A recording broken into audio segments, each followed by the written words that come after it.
CSK versus KKR MSc స్టేడియంలో తుది పోరుకు సిద్ధం.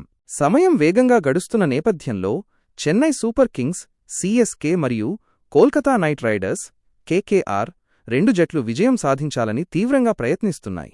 ఈ రెండు జట్లు ఇప్పటివరకు ఇండియన్ ప్రీమియర్ లీగ్లో ఐపీఎల్ కలిసి 8 టైటిళ్లను గెలుచుకున్నప్పటికీ 2025 సీజన్లో వారి ప్రదర్శన అంచనాలను అందుకోలేకపోయింది. చెన్నై సూపర్ కింగ్స్ సిఎస్కే పరిస్థితి ప్రస్తుతం పాయింట్ల పట్టికలో 9వ స్థానంలో ఉంది.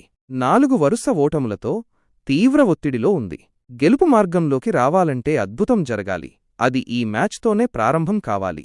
మహేంద్ర సింగ్ ధోని మళ్లీ కెప్టెన్గా బాధ్యతలు చేపట్టడం జట్టుకు తిరిగి పుంజుకోవడానికి ప్రేరణగా మారాలి. జట్టు బ్యాటింగ్, బౌలింగ్ మరియు ఫీల్డింగ్ వంటి అన్ని విభాగాల్లో సమస్యలను ఎదుర్కొంటోంది. రుతురాజ్ గైక్వాడ్ గాయం జట్టుకు మరింత నష్టం కలిగించింది. అతని స్థానాన్ని ఎవరు భర్తీ చేస్తారనేది జట్టు యాజమాన్యానికి పెద్ద ప్రశ్నగా మారింది. కోల్కతా నైట్ రైడర్స్ కేకేఆర్ పరిస్థితి 5 మ్యాచ్లలో 2 పాయింట్లతో మిశ్రమ ఫలితాలు సాధించింది. విజయం మరియు ఓటమి క్రమం తప్పకుండా మారుతూ వస్తోంది.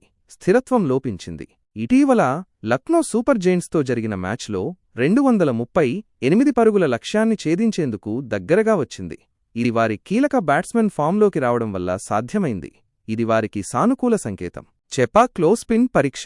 చెపాక్ స్టేడియం పిచ్ స్పిన్ బౌలర్లకు అనుకూలంగా ఉంటుంది. కేకేఆర్ స్పిన్ బౌలర్లు వరుణ్ చక్రవర్తి మరియు సునీల్ నరైన్ ఈ మ్యాచ్లో కీలకం కానున్నారు.